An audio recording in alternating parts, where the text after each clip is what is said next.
Hello friends, welcome to Sri Tamil channel.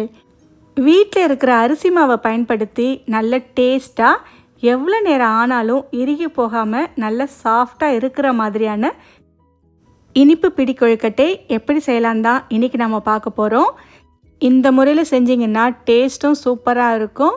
ஒரு 10 மணி நேரம் ஆனாலும் கூட நல்ல கொழுக்கட்டை சாஃப்டாகவே இருக்கும். முதல்ல ஒரு பேனில் 1 கப் அளவுக்கு அரிசி மாவு, கடையில் வாங்கின அரிசி மாவு தான் எடுத்திருக்கேன். அரிசி மாவு, இடியாப்ப மாவு, கொழுக்கட்டை மாவுன்னு எந்த மாவு வேணால் நீங்கள் எடுத்துக்கலாம்.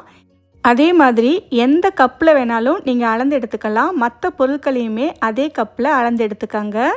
இப்போ அடுப்பை மீடியம் லோ ஃப்ளேமில் வச்சு ஒரு 2லேருந்து 3 நிமிஷத்துக்கு இந்த மாவு லேசாக சூடாகிற வரைக்கும் இதை நாம் வறுத்து விட்டுக்கலாம். கொழுக்கட்டை செஞ்சு நேரம் ஆனாலும் நல்லா சாஃப்டாகவே இருக்கணும் அப்படின்றதுக்காக இது கூட 1 டேபிள் ஸ்பூன் அளவுக்கு மட்டும் கோதுமை மாவு சேர்த்துக்காங்க. கோதுமை மாவுக்கு பதிலாக மைதா மாவு கூட நீங்கள் சேர்த்துக்கலாம்.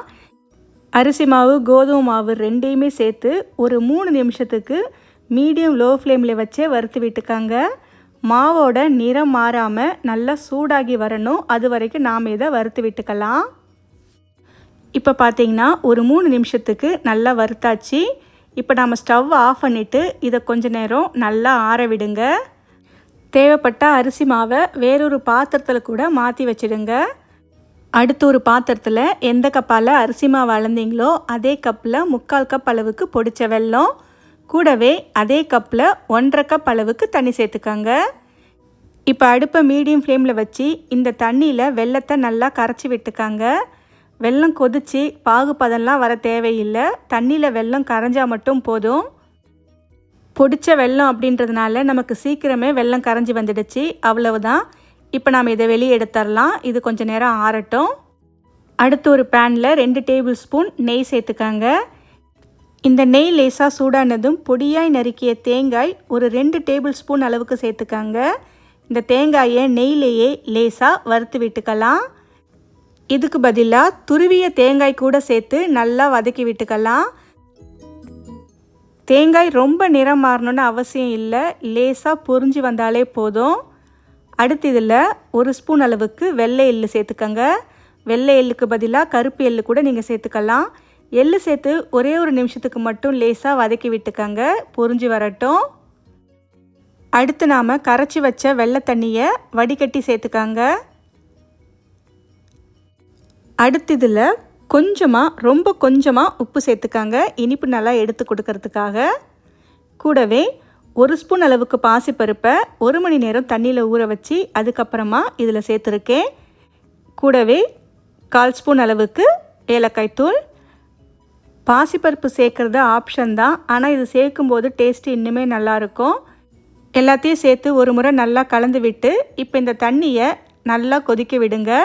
இந்தளவுக்கு நல்லா தண்ணி கொதிக்க ஆரம்பித்ததுக்கு அப்புறமா அடுப்பை குறைச்சி வச்சுட்டு நாம் வறுத்து வச்ச மாவை சேர்த்துக்கலாம். மாவை சேர்த்ததுக்கப்புறம் கட்டிப்படாமல் நல்லா கலந்து விட்டுக்கங்க. மாவை சேர்க்கறதுக்கு முன்னாடி கண்டிப்பாக அடுப்பை நல்லா குறைச்சி வச்சிடுங்க, இல்லைன்னா உங்களுக்கு மாவு சட்டுன்னு கெட்டியாயிடும். எல்லா பக்கமும் நல்லா திருப்பி விட்டு மாவு திரண்டு வர வரைக்கும் கலந்து விட்டுட்டே இருங்க. இப்போ பார்த்தீங்கன்னா நல்லா இந்தளவுக்கு திரண்டு வந்ததுக்கப்புறமா ஸ்டவ் ஆஃப் பண்ணிடலாம். ஸ்டவ் ஆஃப் பண்ணிவிட்டு இதை ஒரு மூடி போட்டு மூடி வச்சிடுங்க. ஒரு 5 நிமிஷம் அப்படியே இருக்கட்டும். மாவு கை பொறுக்கிற அளவு சூடு வந்த உடனே கையில் கொஞ்சமாக நெய் இல்லைன்னா எண்ணெய் தடவிட்டு மென்மையாக இந்த மாதிரி லேசாக அழுத்தி விட்டு பிசைஞ்சிக்கங்க. இந்த மாதிரி மென்மையாக பிசைஞ்சு எடுக்கும்போது கொழுக்கட்டை நமக்கு நல்லா சாஃப்டாக வரும். கையில் கொஞ்சமாக நெய் இல்லைன்னா எண்ணெய் தடவிட்டு கொஞ்சம் கொஞ்சமாக மாவு எடுத்து இந்த மாதிரி அழுத்தி உருட்டி எடுத்துக்கங்க. இந்த மாதிரி உருட்டினதுக்கு அப்புறமா கை விரலால் லேசாக பதிகிற மாதிரி அழுத்தி விட்டுக்கங்க. அடுத்த பக்கமும் திருப்பி இதே மாதிரி அழுத்தி விட்டுக்கங்க, அவ்வளவுதான். இதே மாதிரி எல்லா மாவையும் கொழுக்கட்டையாக பிடிச்சு எடுத்துக்கங்க, அவ்வளவுதான். அடுத்து இதை ஒரு இட்லி தட்டு இல்லைன்னா ஸ்டீமரில் வச்சு தண்ணி நல்லா கொதிக்க ஆரம்பித்ததுக்கு அப்புறமா மேலே வச்சு ஒரு மூடி போட்டு மூடி வச்சிடுங்க.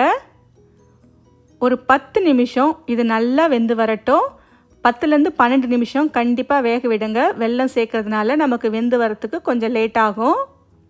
10 நிமிஷத்துக்கு அப்புறம் திறந்து பார்த்தீங்கன்னா உங்களுக்கு கொழுக்கட்டையோட நிறமே நல்லா மாறி வெந்து சூப்பராக ரெடி ஆகிருக்கும். அவ்வளவுதான். இது கொஞ்ச நேரம் ஆறுனதுக்கப்புறம் சாப்பிட்டு பார்த்தீங்கன்னா டேஸ்ட்டு வேறு லெவலில் இருக்கும். நல்ல சாஃப்டான இனிப்பு பிடி கொழுக்கட்டை.